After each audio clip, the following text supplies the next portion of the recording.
ಯಾವತ್ತೂ ನಾನು ಆ ಥರ ಅನ್ಕೊಂಡಿಲ್ಲ. ಇಬ್ರು ಒಟ್ಟಿಗೆ ಕಲ್ತವ್ರು, ಒಟ್ಟಿಗೆ ಬೆಳಿಬೇಕು ಅನ್ನೋ ಆಸೆ ನನಗೂ ಇದೆ. ನಾನು ಆ ಮಾತನ್ನ ನಂಬೋದಿಲ್ಲ. ಆ ಕೆಲಸನ ಮಾಡಿ ತೋರಿಸಿದ್ರೆ ನಂಬ್ತೀನಿ. ನೀ ಹೇಳು ಸತ್ಯನ ಆದರೆ ಪೂಜೆಗೆ ನೀನೇ ವ್ಯವಸ್ಥೆ ಮಾಡ್ತೀಯ, ನಂಗೆ ಶಕ್ತಿ ಬರೋ ಹಾಗೆ ಮಾಡ್ತೀಯ. ಆಯ್ತು, ನಾನೇನು ಮಾತಾಡಲ್ಲ, ಮಾಡಿ ತೋರಿಸ್ತೀನಿ. ಸರಿ ಬಾ, ಆಶ್ರಮಕ್ಕೆ ನಾನೇ ಡ್ರಾಪ್ ಮಾಡ್ತೀನಿ.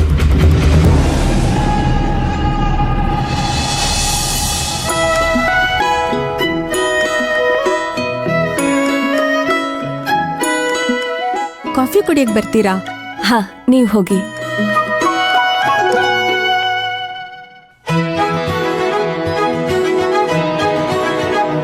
ಅಶೋಕ್ ಎಲ್ಲ ಎಲ್ಲೋದ್ರು? ಇಲ್ಲೇ ಕಾಫಿ ಕುಡಿಯಕ್ಕೆ ಹೋಗಿದ್ದಾರೆ. ನೀನು ಹೋಗ್ಲಿಲ್ವಾ? ಅಶೋಕ್, ನಾನು ಸ್ವಲ್ಪ ಬೇಗ ಹೋಗ್ಬೇಕಿತ್ತು. ಪರ್ಮಿಷನ್ ಯಾರ ಹತ್ರ ಕೇಳಬೇಕು? ಬೇಗ ಹೋಗ್ಬೇಕಾ? ಏನು ವಿಷಯ? ಸ್ವಲ್ಪ ಹಲ್ಲು ನೋವ್ತಾ ಇದೆ. 4 ಗಂಟೆಗೆಲ್ಲ ಡಾಕ್ಟರ್ ಹತ್ರ ಅಪಾಯಿಂಟ್ಮೆಂಟ್ ಇದೆ. 3 ಗಂಟೆಗೆ ಬಿಟ್ರೆ ಸರಿ ಹೋಗುತ್ತೆ. ಹೌದಾ? ನೋ ಪ್ರಾಬ್ಲಮ್, ನೀವು ಹೋಗ್ಬಿಟ್ ಬಾ. ಸರಿ. ರಜನಿ, ಹಾ ತಗೊಳ್ಳಿ. ಶ್ವೇತಾ ಎಂಟರ್ಪ್ರೈಸಸ್ ಅವರಿಂದ ಸ್ವಲ್ಪ ಪೇಮೆಂಟ್ ಬರಬೇಕು. ಇನ್ವಾಯ್ಸ್ ಕಳಿಸ್ಬಿಡಿ. ಶುಗಮಿ, ಇದನ್ನ ನಾಳೆ ಕಳಿಸಿದ್ರೆ ಆಗುತ್ತಲ್ವಾ? ಈಗೇನೋ ಅವ್ರಿಗೆ 2 hours ಪರ್ಮಿಷನ್ ಬೇಕಂತೆ, ಬೇಗ ಹೋಗ್ತಿದ್ದಾರೆ. ಹೌದಾ? ಯಾರಿಗೆ ಇನ್ಫಾರ್ಮ್ ಮಾಡಿದ್ದಾರೆ? ನನ್ನ ಹತ್ರ ಹೇಳಿದ್ರು, ನಾನೇ ಹೋಗಿ ಅಂತ ಹೇಳಿದೆ. ಯಾಕೆ? ಅದನ್ನ ನೀವ್ಯಾಕೆ ಹೇಳ್ತೀರಾ ಅಶೋಕ್? ಶಿವಕುಮಾರ್ ತಾನೇ ಹೇಳ್ಬೇಕು. ಆಫೀಸಲ್ಲಿ ಒಂದು ಪ್ರೊಸೀಜರ್ ಅಂತ ಇರುತ್ತೆ, ಅದನ್ನ ಡೈಲ್ಯೂಟ್ ಮಾಡಬೇಡಿ. ಆಮೇಲೆ ಎಲ್ಲರೂ ಅದನ್ನೇ ಶುರು ಮಾಡ್ಕೊಳ್ತಾರೆ. ಆಫೀಸಲ್ಲಿ ಯಾರೇ ಬೇಗ ಹೋಗೋದಕ್ಕೆ ಪರ್ಮಿಷನ್ ಬೇಕು ಅಂತ ಹೇಳಿದ್ರೆ ಶಿವಕುಮಾರ್ ಅವ್ರಿಗೆ ಇನ್ಫಾರ್ಮ್ ಮಾಡಬೇಕು.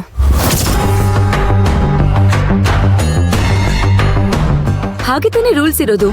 ಅದನ್ಯಾಕೆ ನೀವು ಓವರ್ ರೂಲ್ ಮಾಡ್ತಿದ್ದೀರಾ? ಶುಗಮಿ, ಇದೊಂದು ಮೆಡಿಕಲ್ ಎಮರ್ಜೆನ್ಸಿ. ಪಾಪ ಡಾಕ್ಟರ್ ಅಪಾಯಿಂಟ್ಮೆಂಟ್ ಇದೆ ಅಂತ ಹೇಳಿದ್ರು, ಯಾರ ಹತ್ರ ಪರ್ಮಿಷನ್ ಕೇಳಬೇಕು ಅಂತಲೂ ಕೇಳಿದ್ರು. ಅದಕ್ಕೆ ನಾನೇ ಹೋಗಿ ಅಂತ ಹೇಳಿದೆ. ನೋಡಿ ಅಶೋಕ್, ಇವರು ಆಫೀಸ್ಗೆ ಹೊಸಬ್ರು. ಅವರೇ ರೂಲ್ಸ್ ಫಾಲೋ ಮಾಡೋದಕ್ಕೆ ಟ್ರೈ ಮಾಡ್ತಿದ್ದಾರೆ. ನೀವೇ ಅವ್ರ ದಾರಿ ತಪ್ಪಿಸ್ತಿದ್ದೀರಲ್ಲ. ಅಲ್ಲ, ಬಂದು ಫಸ್ಟ್ ಡೇನೇ ಹೀಗಾದ್ರೆ ಹೇಗೆ? ನೀವು ಶಿವಕುಮಾರ್ ಅವ್ರನ್ನ ಕೇಳಿ ಅಂತ ಹೇಳ್ಬೇಕಿತ್ತು ತಾನೆ.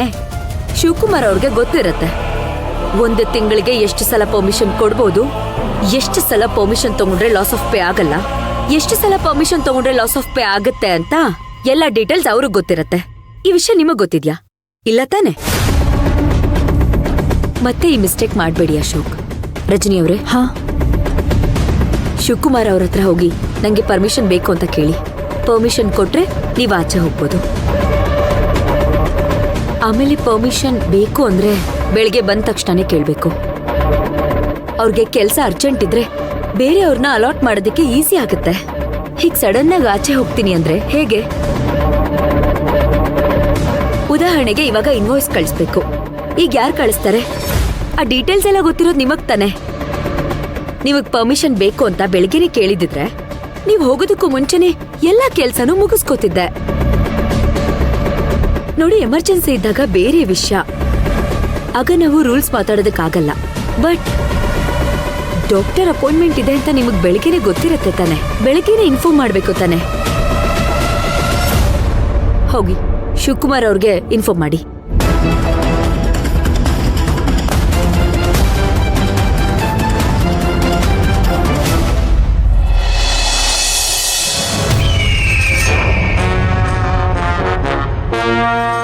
ನಮಸ್ಕಾರ ಗುರುಜಿ. ಒಳ್ಳೇದಾಗ್ಲಿ. ಗುರುಜಿ, ಹಾರಿಕಾ ಹಿಮಾಲಯದಿಂದ ಬಂದಿದ್ದಾಳೆ. ಮೀಟ್ ಮಾಡ್ಕೊಂಡ್ ಬಂದೆ. ಹೇಗಿದ್ದಾಳೆ? ಮೊದಲಿಗಿಂತ ಪವರ್ಫುಲ್ ಆಗಿ ಕಾಣಿಸ್ತಾ ಇದ್ದಾಳೆ. ಅವಳು ಮಾತಲ್ಲಿ ಕಾನ್ಫಿಡೆನ್ಸ್ ಕಾಣ್ತಾ ಇದೆ. ಹೋದ್ ಕೆಲಸ ಗೆಲುವಾಗಿದೆ ಅನ್ಕೋತೀನಿ. ಅದಿ, ನನಗೆ ಒಂದು ಐಡಿಯಾ ಬಂದಿದೆ, ಹೇಳ್ತೀನಿ. ಹಾಗೆ ಮಾಡಬಹುದಾ ಬೇಡವಾ ಅಂತ ನೀನ್ ನಿರ್ಧಾರ ಮಾಡಬೇಕು. ಹೇಳಿ ಗುರುಜಿ. ಕೈಲಿ ಬೆಣ್ಣೆ ಇಟ್ಕೊಂಡು ತುಪ್ಪಕ್ಕೆ ಹುಡುಕಿದ್ರು ಅನ್ನೋ ಹಾಗಾಗಿದೆ. ನಿನಗೆ ಶಕ್ತಿ ಕೊಡಿಸೋದಕ್ಕೆ ಯಾವ್ಯಾವುದೋ ವ್ಯಕ್ತಿನ ಎಲ್ಲೆಲ್ಲೋ ಹುಡುಕಿದ್ವಿ. ಇಲ್ಲೇ ಹೇಗಿದ್ರು ಹಾರಿಕಾ ಇದ್ದಾಳಲ್ಲ, ಅವಳಿಂದಾನೇ ಶಕ್ತಿ ಪಡ್ಕೊಂಡ್ರೆ ಹೇಗೆ?